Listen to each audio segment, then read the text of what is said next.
हरे कृष्णा।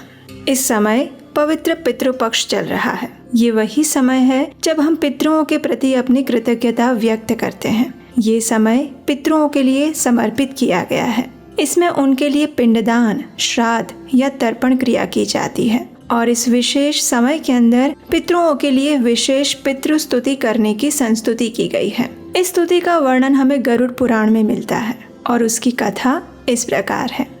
एक समय ब्रह्मर्षि रुचि मन ही मन अत्यधिक व्याकुल हो रहे थे। विवाह करने की इच्छा से वे संपूर्ण पृथ्वी लोक में विचरण करने लगे, लेकिन उन्हें कोई भी योग्य कन्या प्राप्त नहीं हुई। ऐसे समय में ब्रह्मर्षि रुचि ये सोचने लगे कि आखिर मैं क्या करूं, कहाँ जाऊं? मेरे पितृगणों का और मेरा अभ्युदय करने वाला वो स्त्री परिग्रह किस प्रकार हो पाएगा? जब वे इस प्रकार विचार कर रहे थे तो उनके मन में एक और विचार उत्पन्न हुआ कि अंततः मुझे कमल योनि उन सृष्टि के रचयिता ब्रह्मा जी को ही तपस्या करके प्रसन्न करना चाहिए। और इस प्रकार विचार करके महात्मा रुचि ने 100 दिव्य वर्षों तक कठिन तप किया और इस तपस्या के लिए वे वन में एक ही स्थान पर चिरकाल तक रहते रहे। उनकी इस कठिन तपस्या से प्रसन्न होकर ब्रह्मा जी ने उन्हें दर्शन दिए और उनसे कहा, हे वत्स, मैं तुमसे अत्यंत प्रसन्न हूँ। बताओ तुम्हारी क्या इच्छा है? जब महात्मा रुचि ने ब्रह्मा जी को अपने समक्ष देखा तो उन्होंने उन्हें दंडवत प्रणाम किया और अपनी अभिलाषा प्रकट करते हुए कहा कि वे विवाह योग्य एक सुकन्या को प्राप्त करना चाहते हैं। इसके उत्तर में ब्रह्मा जी ने कहा, हे विप्र, तुम प्रजापति बनोगे। तुम्हारे द्वारा प्रजाओं की सृष्टि होगी। प्रजा रूपी पुत्रों की उत्पत्ति करके ही तुम पितृजनों के लिए श्राद्ध और पिंडदान आदि को संपन्न करने के बाद सअधिकार उक्त कामना की सिद्धि प्राप्त कर पाओगे। इसलिए तुम्हारे पितरों के द्वारा उचित ही कहा गया है कि तुम स्त्री परिग्रह करो, यानी विवाह संस्कार करो। और इस अभिलाषा की पूर्ति करने के लिए सर्वप्रथम तुम्हें अपने पितरों की ही स्तुति करनी चाहिए, उन्हीं को प्रसन्न करना चाहिए और प्रसन्न होने के बाद ये पितृगण तुम्हारी समस्त मनोकामनाओं को पूरी करेंगे। योग्य पूजा विधि से प्रसन्न पितृ क्या नहीं दे सकते। महर्षि रुचि ने जब ब्रह्मा जी का ये वचन सुना तो उन्होंने ब्रह्मा जी को प्रणाम किया और उसके बाद नदी के एकांत स्थान पर जाकर उन्होंने अपने पितरों का तर्पण करके उन्हें संतृप्त किया और उसके बाद इस स्तुति का उच्चारण करने लगे। इस पितृपक्ष में इस पितृ स्तुति को प्रतिदिन पढ़ना और सुनना चाहिए और इस स्तुति से क्या फल मिलता है इसके विषय में हम इस वीडियो के अंत में आपको बताएंगे। तो चलिए सबसे पहले हम इस पितृ स्तुति का गान और श्रवण करते हैं। श्री रुचिरुवाच नमस्येऽहं पितॄन् भक्त्या ये वसन्तीति दैवतं देवैरपि हि तर्प्यन्ते ये श्राद्धेषु स्वधोत्तरैः। नमस्येऽहं पितॄन् स्वर्गे ये तर्पयन्ते महर्षिभिः श्राद्धैर्मनोमयैर्भक्त्या भुक्तिमुक्तिम् अभीप्सुभिः। नमस्येऽहं पितॄन् स्वर्गे सिद्धः सन्तर्पयन्ति यान् श्राद्धेषु दिव्यै सकलै उपहारैरनुत्तमैः। नमस्येऽहं पितॄन् भक्त्या येर्चन्ते गुह्यकैर्दिवि तन्मयत्वेन वाञ्छिद्भिः रुद्धिम् आत्यन्तिकीं पराम्। नमस्येऽहं पितॄन् मर्त्यैरर्च्यन्ते भुवि ये सदा श्राद्धेषु श्राद्धयाभीष्ट लोकपुष्टिप्रदायिनः। नमस्येऽहं पितॄन् विप्रैरर्चयन्ते भुवि ये सदा वाञ्छिताभीष्टलाभाय प्रजापत्यप्रदायिनः। नमस्येऽहं पितॄन् ये वै तर्प्यन्तेरण्यवासिभिः वन्यैः श्राद्धयताहै स्तपोनिर्धूतकल्मषैः। नमस्येऽहं पितॄन् विप्रैर्नैष्ठिकैर्धर्मचारिभिः ये संयतात्मभिर्नित्यं संतर्प्यन्ते समाधिभिः।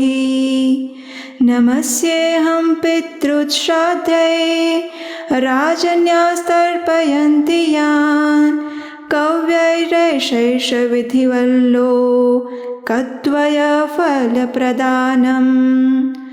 नमस्येऽहं पितॄन् वैश्ये अर्च्यन्ते भुवि ये सदा स्वकर्माभिरतैर्नित्यं पुष्पधूपान्नवारिभिः।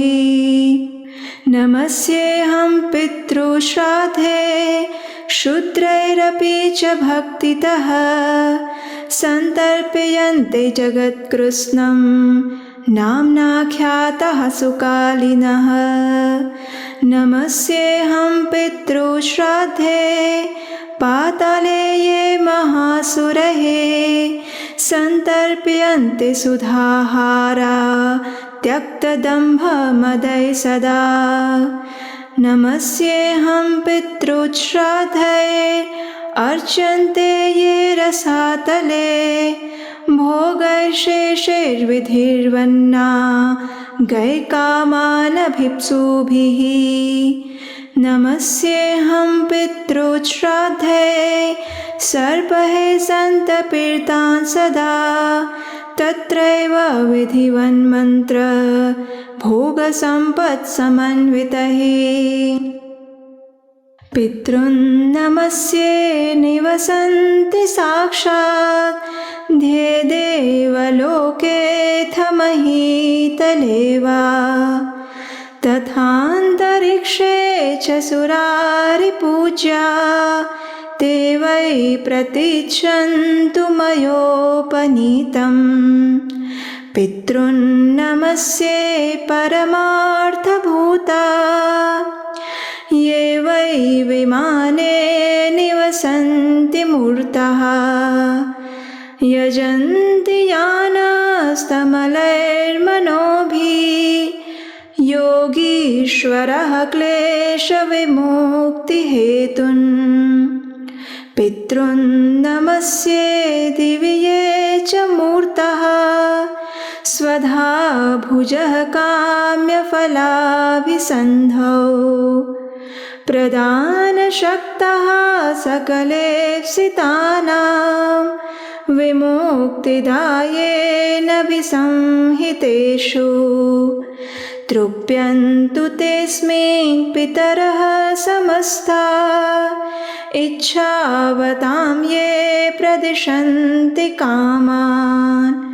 सुरत्वमिन्द्र त्वमितोऽधिकं वा गजाश्वरत्नानि महागृहाणि।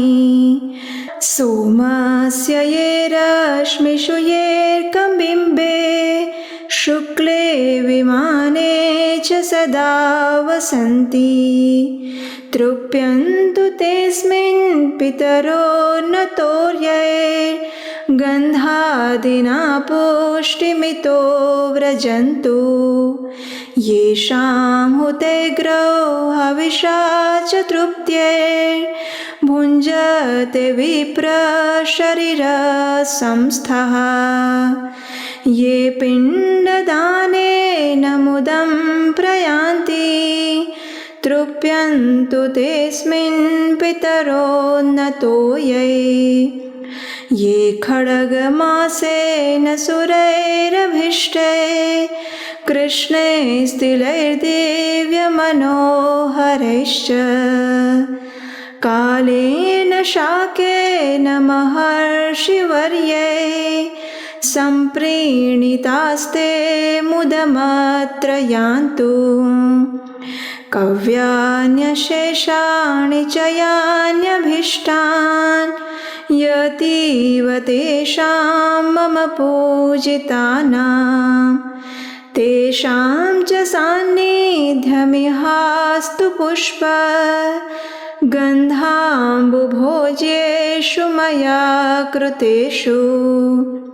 दिने दिने ये प्रतिगृह्य चर्चां मासान्तपूज्या भुवि येष्टकासु ये वत्सरान्तेऽभ्युदये च पूज्याः प्रयान्तु ते मे पितरोऽत्र तुष्टिम्। पूज्या द्विजानां कुमुदेन्दुभासो ये क्षत्रियाणां ज्वलनार्कवर्णः तथा विशाम्ये कनकावदाता नीलीप्रभाशूद्रजनस्य ये च तेऽस्मिन् समस्ता मम पुष्पगन्ध धूपाम्बुभोज्यादिनिवेदनेन तथाग्निहोमेन च यान्ति तृप्तिं सदा पितृभ्यः प्रणतोऽस्मि तेभ्यः। ये देवपूर्वाण्यभिद्रोहितेरो अश्नन्ति कव्यानि शुभाहृतानि तृप्ताश्च ये भ्रूतिसुजो भवन्ति तृप्यन्तु तेऽस्मिन् प्रणतोऽस्मि तेभ्यः। ये देवपूर्वाण्यभिद्रोहितेरो अश्नन्ति कव्यानि शुभाहृतानि तृप्ताश्च ये भूतिसृजो भवन्ति तृप्यन्तु तेऽस्मिन् प्रणतोऽस्मि तेभ्यः। रक्षांसि भूतान्यसुरांस्तथोग्रान् निर्नाशयन्तु त्वयैषैव प्रजानाम् आद्याः सुराणामरेष पूज्या तृप्यन्तु तेऽस्मिन् प्रणतोऽस्मि तेभ्यः। अग्निष्वाता बहिर्षत् आजपः सोमपास्तथा व्रजन्तु तृप्तिं श्राद्धेऽस्मिन् पितरस्तर्पिता मया। अग्निष्वात्ता पितृगणाः प्राचीं रक्षन्तु मे दिशं तथा बर्हिषदः पान्तु यां यां मे पितरः सदा। प्रतीचिमाप्यजापास्तद्वदुदीचिमपि सोमपः रक्षो भूतपिशाचेभ्यः तथैवासुरदोषतः सर्वतः पितरो रक्षां कुर्वन्तु मम नित्यशः। विश्वो विश्वभुगाराध्यो धर्मो धन्यः शुभाननः भूतिदो भूतिकृद्भूतिः पितॄणां ये गणा नव।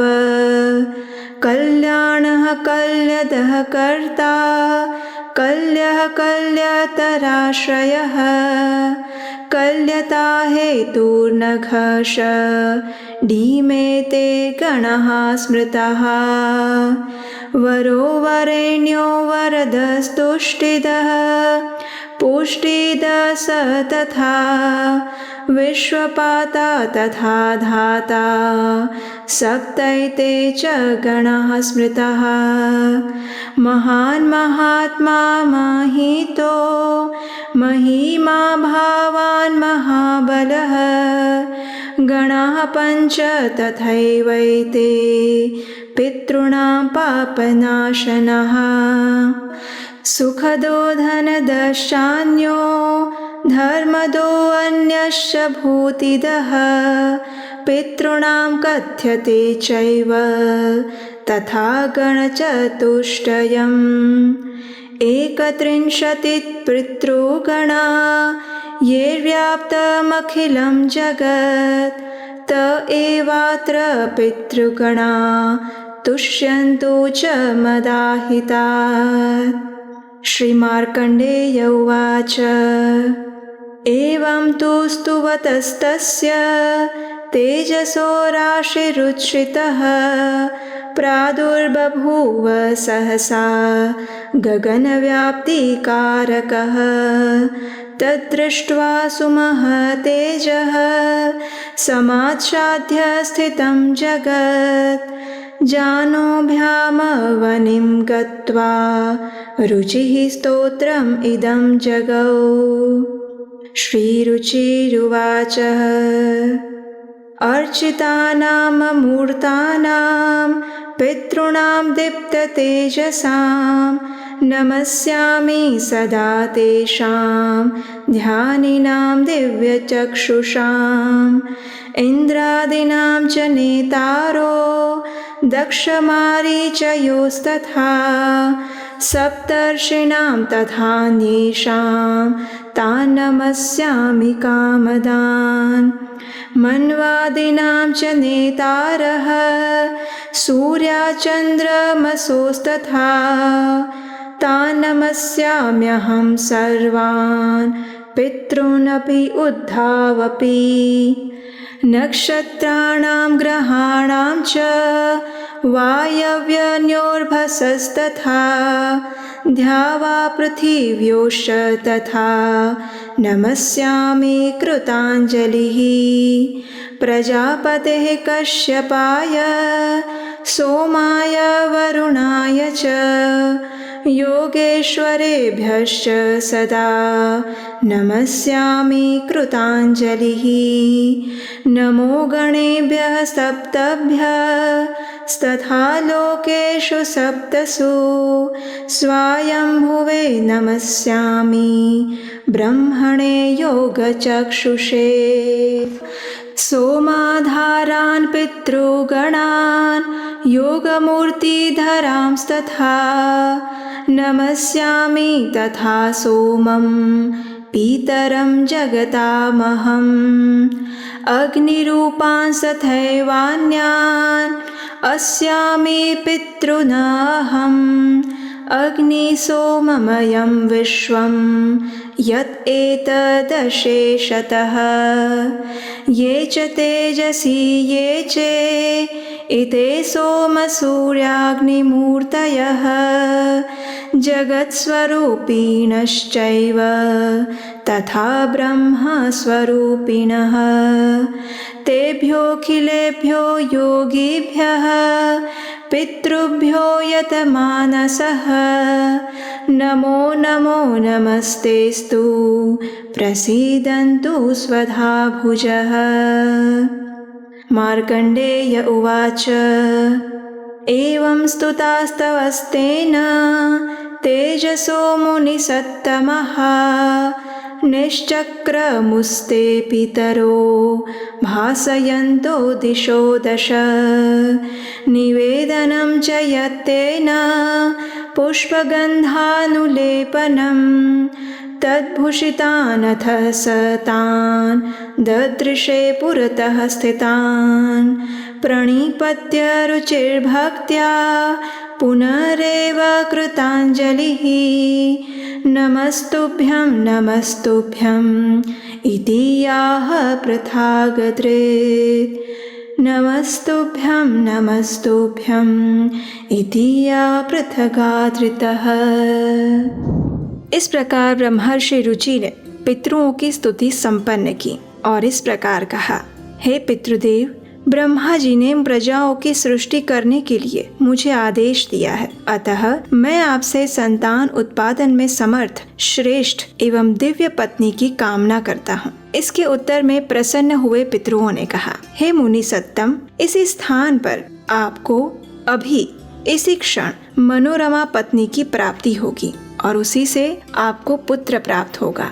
हे रुचि, वो बुद्धिमान मनवंतराधीप होकर आपकी ही रुचि अनुसार इस नाम से तीनों लोकों में ख्याति प्राप्त करेगा और आपके इस पुत्र के भी अतिशय बलवान, महापराक्रमशाली, महात्मा और पृथ्वी का पालन करने वाले अनेक पुत्र होंगे। आप स्वयं भी प्रजापति बनकर 4 प्रकार की प्रजाओं की सृष्टि करके अधिकार समाप्त होने पर धर्म के तत्वज्ञान को प्राप्त कर सिद्धि प्राप्त करोगे। और जो मनुष्य भक्ति भाव पूर्वक इस पितृस्तुति से हम सभी को संतुष्ट करेगा, उससे प्रसन्न होकर हम सभी उस व्यक्ति को उत्तम भोग, आत्म विषयक उत्तम ध्यान, ज्ञान, आयु, आरोग्य और पुत्र पौत्रादि प्रदान करेंगे। इसलिए कामनाओं की पूर्ति चाहने वाले श्रद्धालु भक्तों को निरंतर इस स्तोत्र के माध्यम से पितरों की स्तुति करनी चाहिए। जो भी मनुष्य श्राद्ध के समय में भोजन कर रहे श्रेष्ठ ब्राह्मणों के समक्ष भक्ति भाव पूर्वक अत्यंत विनम्रता से हमें प्रिय इस स्तोत्र का पाठ करेगा, तो उस स्तवन को सुनने के प्रेम से हम सब भी वहां उपस्थित हो जाएंगे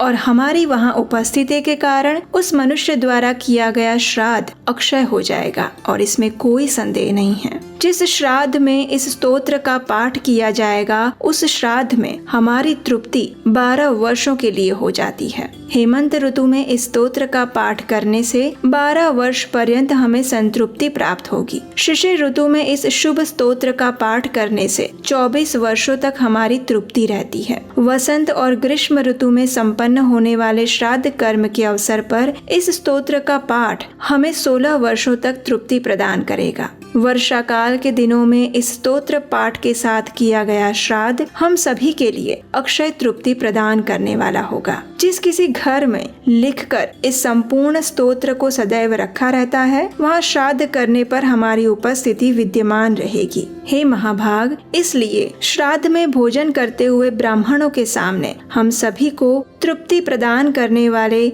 इस स्तोत्र को निरंतर सुनना चाहिए। तो ये है इस पितृपक्ष में पितरों को प्रसन्न करने के लिए, उन्हें आध्यात्मिक गंतव्य प्रदान करने के लिए की जाने वाली स्तुति। इस स्तोत्र का फल इतना है कि जहाँ कहीं भी इस स्तोत्र का पाठ होता है, वहाँ के पितृ प्रसन्न तो होते ही हैं, लेकिन उन्हें परम आध्यात्मिक गति भी प्राप्त होती है। इसलिए पितृपक्ष के इन 15 दिनों में प्रतिदिन इसका श्रवण और पठन करना चाहिए।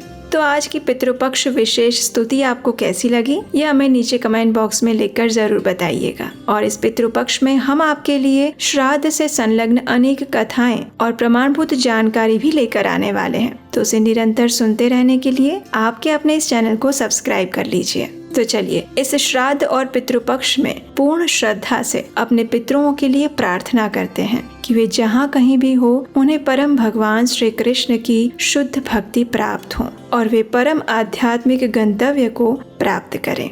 हरे कृष्ण।